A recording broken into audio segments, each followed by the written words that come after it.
आप इसे प्रार्थना कह सकते हैं या अभिलाषा कह सकते हैं, मन्नत कह सकते हैं या फरियाद कह सकते हैं, पर सूर्य देवता में आस्था रखने वाले एक राजा ने भारत के ओडिशा राज्य में एक ऐसा भव्य सूर्य मंदिर बनवाए थे जो आज भारत के 7 आश्चर्यों में से एक है, जो अपने अंदर असीमित विज्ञान समेटे हुए है।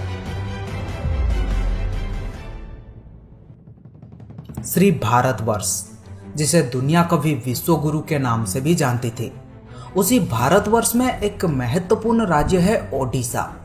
प्राचीन काल में यह कलिंग के नाम से जाना जाता था। कलिंग के गंग साम्राज्य के राजा नांगुला नरसिंहदेव प्रथम मात्र 18 साल के उम्र में ही काकतीय साम्राज्य के सबसे शक्तिशाली राजा गणपति के साथ युद्ध लड़ने गए थे। करीब 3 साल तक नरसिंहदेव निरंतर युद्ध लड़ते रहे। युद्ध में गणपति को पराजित कर जब नरसिंहदेव बहुत सारे धन संपदा के साथ कलिंग लौटे, तब राजमहल में उनके भव्य स्वागत की आयोजन रखी गई थी।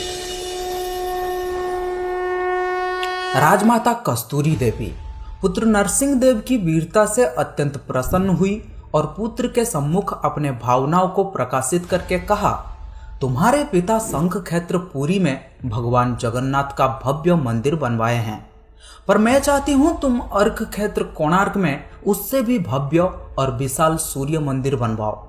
नरसिंहदेव ने माता से पूछा, सूर्य मंदिर ही क्यों और कोणार्क में किस लिए? माता ने पुत्र के सवालों के जवाब में कहा कि द्वापर युग में भगवान श्री कृष्ण के पुत्र सांब बड़े ही सुंदर और सुकुमार थे। वे हमेशा नारद मुनि को परेशान कर देते थे। एक बार नारद जी ने उन्हें सबक सिखाने के लिए योजना की।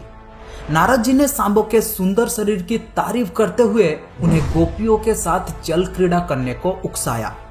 वहीं दूसरी तरफ भगवान श्री कृष्ण को जाकर कह दिया कि सांबो अपने मां समान गोपियों के साथ जल क्रीड़ा कर रहा है।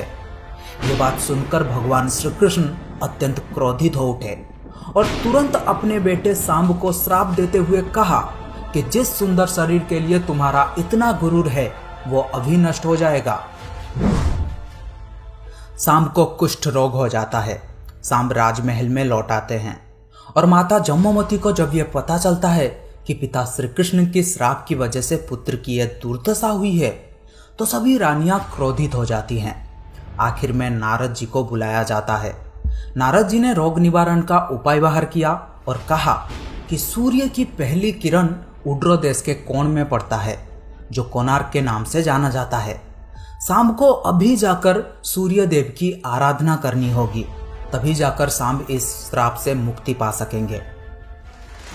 बहुत ही लंबी और कठिन यात्रा के बाद सांबो कोणार्क के चंद्रभागा नदी के पास पहुंचे।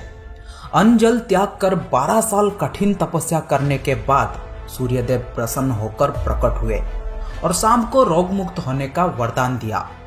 स्नान के पश्चात जब सांबो नदी से बाहर आते हैं, तब वे रोग मुक्त हो चुके होते हैं और उनके हाथों में एक छोटा सा पत्थर होता है।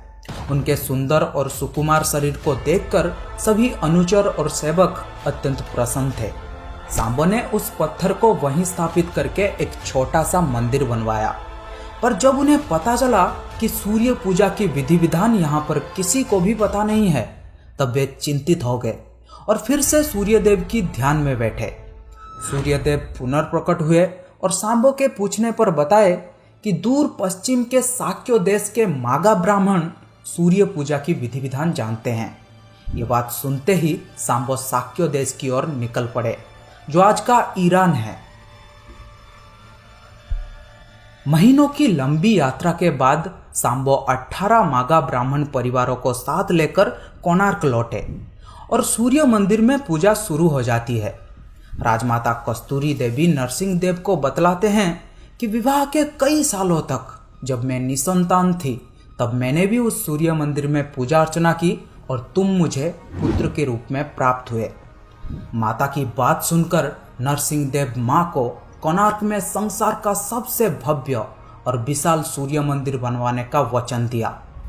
सदाशिव सामंतराय महापात्र, जो शिवे सांतराय के नाम से लोकप्रिय थे, वे अपने सहयोगी विशु महाराणा के साथ मंदिर का प्रतिरूप बनाते हैं और राजा नरसिंहदेव के सम्मुख प्रस्तुत करते हैं।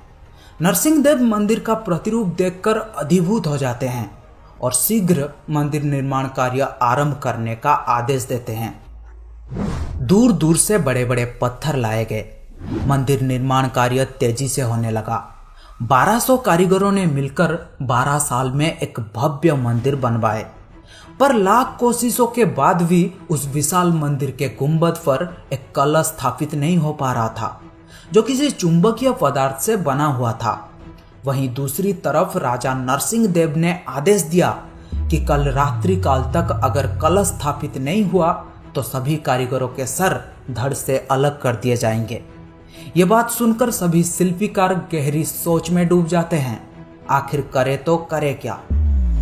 मुख्य शिल्पीकार विशु महाराणा, घर से निकलने के वक्त उनका एक बेटा हुआ था जिसका नाम था धर्मपद, और लोग उसे प्यार से धर्मा बुलाते थे।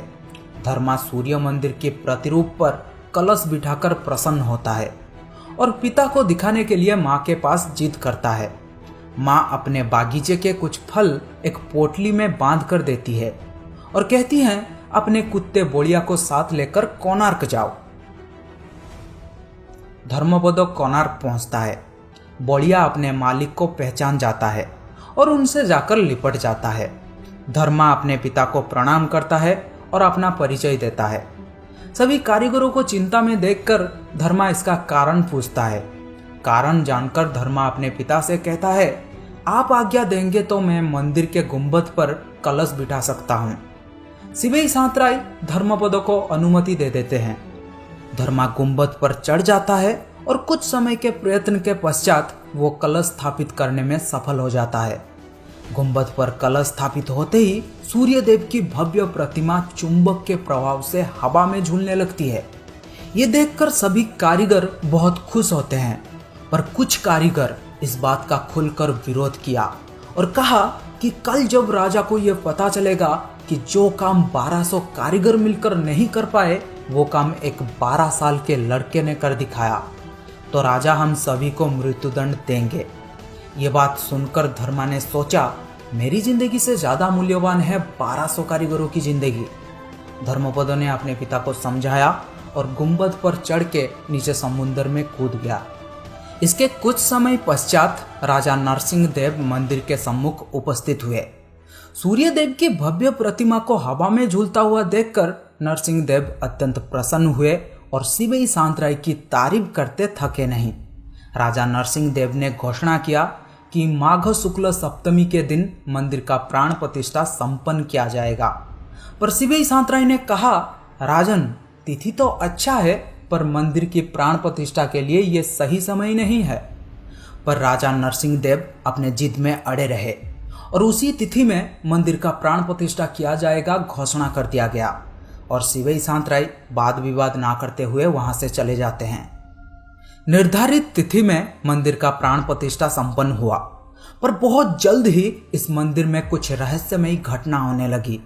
सबसे पहले मंदिर में लगे एक विशाल शेर की मूर्ति नीचे गिर गया। फिर मंदिर से अनेकों पत्थर गिरने लगे और राजा नरसिंह देव को जब ये पता चला कि इस मंदिर का पहला दिवस एक 12 साल के लड़के के मौत से शुरू हुआ है, तब इस मंदिर में पूजा रोक दिया गया। कई सालों तक ये मंदिर और इसके आसपास के इलाके घने जंगलों में परिवर्तित हो गए थे और सूर्यदेव की भव्य प्रतिमा घने जंगलों में कहीं छुप गया था। अंग्रेजों के शासनकाल में इस मंदिर का अवस्थिति पता लगने पर उन्होंने ही इस मंदिर का पुनरुद्धार किया था और आज आप उस भव्य मंदिर का केवल टूटा हुआ हिस्सा ही देख रहे हैं। यह था इस मंदिर के निर्माण की कहानी। पर इस मंदिर में एक 52 मीट्रिक टन का चुंबकीय पत्थर लगाया गया था जो कोणार्क से गुजरने वाली जहाजों को अपनी ओर खींच लेती थी और जिसको पाने के लिए बहुत सारे युद्ध भी हुए थे। अगर आप उस चुंबक के बारे में जानना चाहते हैं तो मुझे कमेंट में बता सकते हैं। अगर आपको ये वीडियो अच्छा लगा तो लाइक कीजिए, अपने दोस्तों के साथ शेयर कीजिए और इस चैनल को सब्सक्राइब कर लीजिए। पास में आ रहे ऑल नोटिफिकेशन बेल को भी ऑन कर लीजिए। मिलते हैं और एक इंटरेस्टिंग वीडियो में, तब तक के लिए till then have a great day, bye, thank you.